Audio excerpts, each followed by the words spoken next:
What's happening, everybody? Hope you're all having a great day. Welcome to a new week of Blake's Take. I'm Blake Neiman, and I'll give you my take on local and national sports from the Willamette Valley and beyond. Hope you all had a great weekend. We had lots of incredible sports action this weekend, especially in the NFL, where we're going to get started in the divisional round of the playoffs.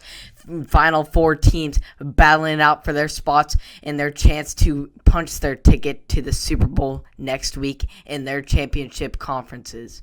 Starting off with the first game of the weekend with the 1-seed Packers versus the Rams. It was a slow first quarter with just a couple of field goals, but in the second, Rodgers threw a bullet to Davante Adams for the first touchdown of this game. This got the ball rolling for the Packers on the next drive, with Rodgers faking out the Rams defenders for the goal line rushing touchdown. Great pump fake by Rodgers. Goff would shorten the lead for the Rams before half with a touchdown connection to Van Jefferson to shorten the lead. Yet the Packers got right back and rolling on the start of their third quarter with a run by Aaron Jones for the powerful rushing touchdown. The Rams came back with elite back Cam Akers, though, to put the game within one score and have some hope left in this game to get some momentum rolling. But it just wouldn't be enough to stop Rodgers and the Pack, and the Packers advanced to their second consecutive NFC championship.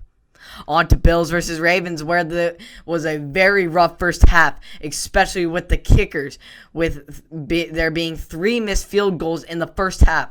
Holy smokes, it was very windy down in Buffalo, and especially for Justin Kicker, a high-class kicker, to miss field goals like that, it was rough. Yet, nevertheless, the Bills got started in the second half with their first touchdown of the game with Josh Allen and Diggs' dynamic duo connection for the touchdown. The Ravens needed a touchdown badly late in the third quarter to give some of hope back in this game. And they got even down to the red zone where Lamar threw a pick to Taron Johnson, who swung the whole momentum of this game with a 101-yard run back the other direction for the pick six. Holy smokes. What a run back by Taron Johnson. It's tied for the longest playoff pick six in NFL playoff history. Nobody, and I mean nobody, circles the wagons like the Buffalo Bills. Bills advanced to their first AFC championship game since their 90s Super Bowl run where they lost 4 bowls. But let's hope that the Bills and Josh Allen and Stephon Diggs and this incredible defense with Taron Johnson can change the momentum of this franchise. Let's go Bills. On to Sunday, where we got a lot of action with the Chiefs and the Browns, where Patrick Mahomes got things started with his legs to the goal line for the rushing touchdown. Mahomes then kicked off the second with his arm and a dime to Travis Kelce, who would mow over defenders on his way into the end zone for the touchdown. Mahomes was on fire in the first half, going crazy with both his feet and his arm. Yet, just like Devontae Smith in the national championship, Mahomes' day was ended early in the third quarter, and he couldn't even stand up properly after he was slammed down and was ruled out due to a concussion. Hopefully, he can get back for the AFC championship if he passes concussion protocol. So then the Browns took advantage of this incredible opportunity that was given to them, going on a 14-3 run in the second half, putting the game within one score late in this game.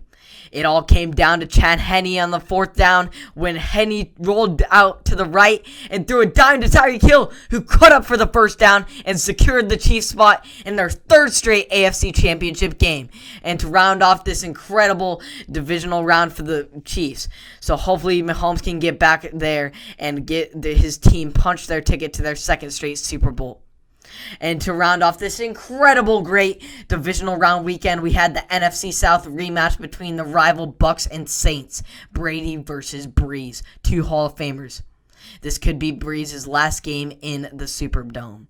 So like a lot of these divisional round games, it was a slow start in the first quarter, but in the second half, Brady got the Bucks rolling with a touchdown dime to Mike Evans, who went up and made a nice contested grab. The Saints then came back with some wild trickery with a direct snap to Alvin Kamara, then a double reverse to Jameis Winston, who threw one on the money to Traquan Smith for the immaculate redemption touchdown by Winston against his former team, in which he leads that team's franchise in touchdown passes and touchdown yards. And so then Breeze had a great opening drive in the second half that was capped off with a back shoulder dime to Traquan Smith for Smith's second touchdown of this game. Great momentum start for the Saints, or so it seemed. Yet everything changed on the next drive where Jared Cook fumbled on the quick slant touchdown for the quick slant. This set up a touchdown connection between Brady and Leonard Fournette to tie this game up. Then Breeze threw 2 more interceptions after that fumble by Cook, which set up another Bucs touchdown and a field goal and secured the win for the Bucs. And it'll be the Bucs' first appearance in the NFC Championships since they won the Super Bowl back in 2002. Unfortunate end for the Breeze career. Unfortunate way to go out in the home era of his incredible NFL career.